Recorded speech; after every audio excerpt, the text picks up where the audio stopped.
इस वक्त मैं पंजाब के होशियारपुर में खड़ा हुआ हूँ, लेकिन आप सोच रहे होंगे आखिर मेरे पीछे ये है क्या। आपको मैं बता दूं कि ये एक ऐसी जगह है जहाँ पे आपको मंदिर भी नज़र आएगा और साफ तौर पे एक मज़ार जो कहा जाए मुस्लिम समुदाय से होती है वो भी नज़र आएगी।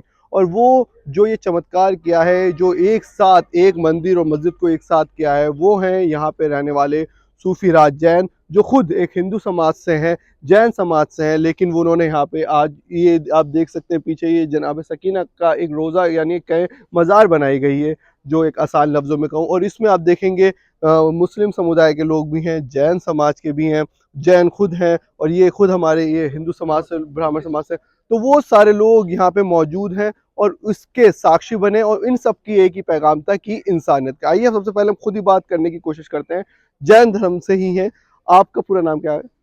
मेरा नाम विवेक मुनि जी महाराज है। जी मैं जैन धर्म का आचार्य सुशील मुनि जी महाराज साहब का शिष्य हूँ। जी। क्या है आज जो आप आए हैं, कितना बड़ा एक मैसेज आप देख रहे हैं कि एक हिंदू भी मुस्लिम भी और एक मंदिर भी आपको यहाँ मिलेगा, यहाँ पे मज़ार भी आपको मिलेगी, क्या देखते हैं आप इससे? अनेकता में एकता भारत की मौलिक विशेषता है। सर्वधर्म सद्भाव इस भारतीय संस्कृति का मूल मंत्र है, जिसको लेकर के सूफी राज जैन जी ने ये मंदिर खास करके सर्वधर्म ख्वाजा मंदिर बनाया है। यहाँ से सद्भावना का, शांति का, समन्वय का और सर्वधर्म सद्भाव का संदेश आज यहाँ से सभी संतों ने, सभी धर्माचार्यों ने यहाँ दिया है। और यहाँ किसी प्रकार का कोई भेदभाव नहीं है। जाति, मजहब और पंथों से ऊपर उठ करके जो सबसे बड़ा धर्म है मानवता का, इंसानियत का, उसका पैगाम इस स्थान से दिया जाता है। उसके लिए मैं विशेष रूप से सूफीराज जैन जी को और उनकी पूरी टीम को इसके लिए हार्दिक धन्यवाद देता हूं। और यही भारतीय संस्कृति का, सभी धर्मों का, सभी अवतारों का, तीर्थंकरों का, पैगंबरों का और संत फकीरों का संदेश है। और इसी संदेश को आम करने की वर्तमान में सबसे ज़्यादा ज़रूरत है। बिल्कुल, बहुत बहुत शुक्रिया विवेक जी। राज जी, मैं अब आपसे ही पूछना चाहूँगा, ये आपको आइडिया कहाँ से आया, कैसे? क्योंकि इस वक्त जो हम देख रहे हैं आजकल के माहौल में इस तरीके से हिंदू मुस्लिम हो रहा है, कोई दूसरे दूसरे धर्म से और एक तरीके से दूरियां बनती जा रही, लेकिन आपने एक वही जो कहा जाता है भारत की एकता में जो पूरी दुनिया सलाम करती है, वो आपने फिर वापस लेके आने की कोशिश कर रहे हैं। कहाँ से आपको ये एक मोटिवेट हुआ? मैं बात शुरू करूंगा ख्वाजा गरीब नवाज से, अजमेर शरीफ। मैं एक बेशक इंसान जब पैदा होता है तो किसी घर में, किसी खानदान में तो पैदा होता है। हम्म, जैन धर्म में पैदा हुआ, पर कैसा जहन था, क्या दिमाग था, मुझे नहीं पता, पर ज़्यादातर नास्तिक ही रहा। हम्म, किसी चीज़ को मानने को कभी मन नहीं करा। हम्म, वक्त निकल गया, मगर गरीब नवाज के दर पे जाने के बाद हम्म, जो एक कैफियत पैदा हुई, जो दिल में खिंचाव बना, उसने मुझे इस तरफ मोटिवेट किया। हम्म, और ये सूफियत का पैगाम, कौमी एकता का जो पैगाम है, ये गरीब नवाज का ही पैगाम है, हम्म, जिसे आज ज़रूरत है कि जितने भी हमारे धर्मों के धर्माचार्य हैं, गुरु हैं, अगर आज ये इसे आम करना शुरू कर दें तो हमारे पूरी मुल्क से, पूरी दुनिया से ये नफ़रत जो है ये ख़त्म हो जाए। बिल्कुल।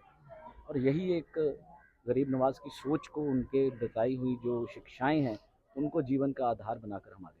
तो वो मैं पूछना चाहूँगा कि अभी भी आप क्या अब क्योंकि अभी बहुत से लोग सोच रहे होंगे कि गरीब नवाज यानी आप मुस्लिम, अभी क्या आप मुस्लिम धर्म में ही हैं या अभी भी आप जैन में ही हैं?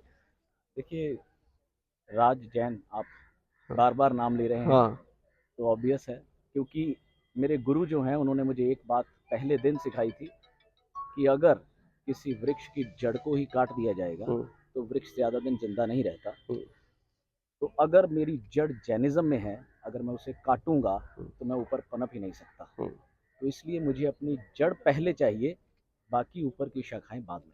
बिल्कुल, तो साफ तौर पे इन्होंने कहने का मकसद है कि ये जैन धर्म से है लेकिन हर धर्म का ये सम्मान करते हैं। हमारे साथ एक और भी आपका क्या नाम है? मैं भंते सुमेधु हूँ, हम्म, बौद्ध भिक्षु हूँ। हम्म, और आज यहाँ पर जो सूफी राज जैन जी ने जो सर्व धर्म को लेकर के कार्यक्रम किया, हम्म, यह किसी विशेष धर्म को लेकर के नहीं है, हम्म, लेकिन जैसा हमारे आचार्य मुनि जी ने कहा कि भारत की संस्कृति का जो सार है वो अनेकता में एकता है और सर्वधर्म का सद्भाव, उसी को आगे बढ़ाते हुए सूफीराज जैन जी ने एक परंपरा डाली है जिसे सभी भारतीयों को उस पर चलना चाहिए, अपने अपने धर्मों को मानते हुए भी दूसरे के धर्मों का सम्मान करना चाहिए। बिल्कुल, तो साफ तौर पे सुना आपने, ये सारे धर्म के ज़्यादातर लोग हैं वो यही बता रहे हैं। एक छोटा-छोटा लफ्ज़ मैं आपसे भी लेना चाहूँगा, आप कहाँ से आए? मैं शहर-ए-जिगर मुरादाबाद से हूँ। मुरादाबाद जी, क्या कहना चाहेंगे आप? कशिश वारसी मेरा नाम है और हज़रत सरकार वारिस पाक की दरबार से वाबस्ता हूँ। और आज जो सूफीराज जैन ने शहज़ादी सकीना सलामुल्लाह अलैहा का रोज़ा बनाया, और खाली रोज़ा ही नहीं बनाया बल्कि नेशनल इंटीग्रेशन का जो एक पैगाम हर धर्म के त्योहारों पर देते हैं, और वही पैगाम इस जो सामने टेम्पल आप देख रहे हैं उसके अंदर इन्होंने दिया है। और आज हम शहज़ादी सकीना सलामुल्लाह अलैहा के रोज़े को सलाम पेश करने आए हैं, और यहाँ से जो मोहब्बत और प्यार का पैगाम है वो यहाँ से इस दरबार से देने आए हैं। बिल्कुल, तो आपने देखे सारे ज़्यादा धर्मों की बात सुन ली, उन सब का यही कहना है कि आप किसी भी धर्म से हों लेकिन आप दूसरे धर्म का सम्मान करें, उनकी इज्जत करें, क्योंकि ईश्वर अल्लाह सब एक है। यही हर एक धर्म में सिखाया भी जाता है और उसका जीता जागता एग्जाम्पल आपको होशियारपुर पंजाब में देखने को मिलेगा। जो ये हमारे साथ खुद खड़े हुए हैं सूफ़ी, जिन्होंने नाम अपने नाम के आगे सूफीराज जैन कर दिया, जो दिखाता है कि अगर आप कभी भी मोहब्बत की, अगर आप हवाएं आगे बढ़ाएंगे, मोहब्बत की दुकान जिस तरीके से कहें, मोहब्बत की बातें अगर आप दूसरी अपने आगे सामने पेश करेंगे तो लोग भी आपके साथ खड़े होंगे। और इसका एग्जाम्पल आप साफ तौर पर देख सकते हैं, यहाँ पे हज़ारों लोग आज भी मौजूद हैं। होशियारपुर पंजाब से मैं अली अब्बास।